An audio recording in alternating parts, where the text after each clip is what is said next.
السلام عليكم ورحمة الله وبركاته. بسم الله الرحمن الرحيم، والصلاة والسلام على سيدنا محمد وعلى آله وصحبه أجمعين.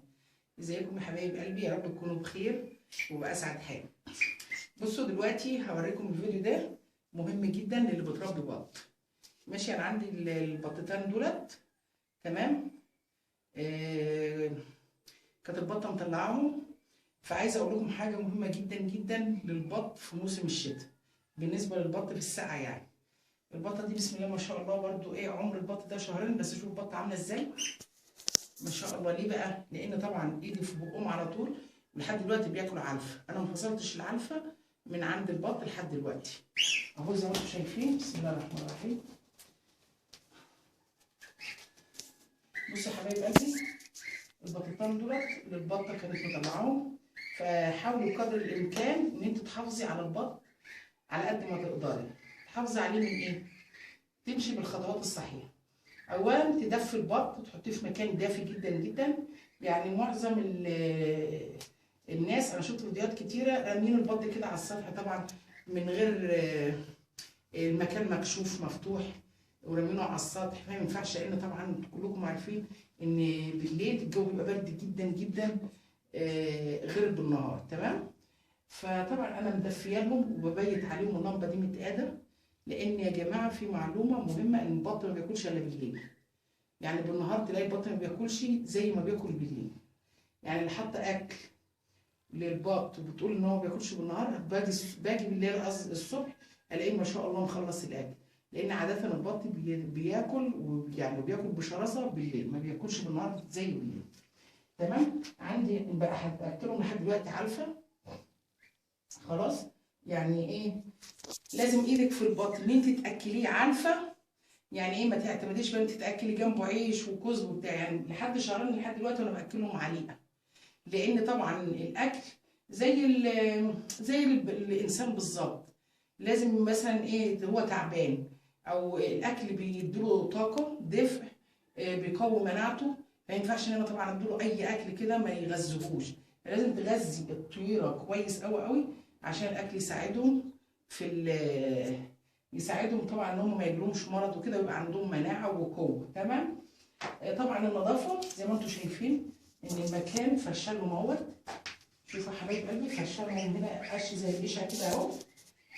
تمام. ما سبتهمش على الارضيه، يعني في جزء اهو على الارضيه على البلاط اهو سايبان هو الجزء الصغير ده. اما بقيت تشوفوا بقيه الغرفه عامله ازاي، كلها فرشالهم قش اهو، بغير لهم على طول. لان طبعا الطيره دي عامله زي بني ادم، بتشعر وبتحس برضو زينا، فلازم تدفلها مكان ترقد بالليل عليه، لان الجو بيبقى حار. سوري، الجو بيبقى بارد. بصوا بقى الشباك انا عامله ازاي مقفلاه. يعني الشبابيك دي بسلك، ما ينفعش ان انا اسيبها، لان ده طبعا كل ده يسفح عليهم هوا بالليل، فده غلط، ده يعجز الطيره، وبعدين يجيب لهم اسهال واكسيديا، ويجيب لهم بلاوي سودة بعيد عنكم. ربنا يعافينا ويعافيكم. خلاص يا حبايب قلبي. ومقفله برضو الشبابيك هنا، مخليه لهم المكان ما شاء الله دافي من كل حاجه. وحاطه لهم الميه اهي زي ما انتم شايفين. كنت عامله لهم ميه فوقعيه صغيره، بدات اكبرها. تمام. عشان خاطر برضو لو اتاخرت عليهم شويه ولا حاجه يبقى الميه قدامهم. وزي ما انتم شايفين اهو شايفينهم. هم مش كتار، يعني ده 10 بطات اهوت، ربنا يبارك فيهم. بس زي ما انتم شايفين لازم النظافه، لازم النظافه ثم النظافه. ولازم تفرشوا لهم حاجه يرقدوا عليها. ما يعني حرام، ما ينفعش ان انا اسيبهم يرقدوا على البلاط على الارضيه كده في السقعه وفي الشتاء ده. اما في الصيف مش من الضروره، ما بيتطلبش منك رعايه للطيره زي الشتاء. فانت لازم تدفي طيرتك كويس. الاكل لازم تديله اكل كويس. كل الخطوات اللي انت بتتبعيها في الطيور ديت ان شاء الله يعني هيمروا بسلام ويديكي انتاج كويس. ماشي يا حبايب قلبي. واللهم صل على سيدنا محمد عليه الصلاه والسلام. في بقى نقطه عايزه اتكلم فيها برضو، اللي هي البط ده. في عندك حاجه، او البط ده لو فسحته الفسحه بتاعته بيضه يبقى عنده اوكسيديا. تمام. هتجيبي له علاج الاوكسيديا. ماشي. ايه بقى البديل لعلاج الاوكسيديا؟ بدل ما تروحي على الوحده البيطريه وتجيبي علاج بالشيء الفلاني وتجيبي مش عارفه وتغرمي نفسك وتكلفه. في علاج كانت الاطفال بتاخده زمان كده اسمه كابيكت. كابيكت ده للاطفال، اللي هو بتاع الاوكسيديا والاسهال والحاجات ده جربناه، ادي للبط منه، هيوفر معاكي بدل ما تروحي تجيبي لك ب 40 جنيه و60 جنيه علاج من عند الوحده البيطريه دكتور البيطري. فانت اي علاج عندك كنت بتتعاملي بيه مع الاطفال، عندك مضاد حيوي، اصحني المضاد الحيوي وحطي للبط. عندك بروفين للحراره، حطي للبروفين.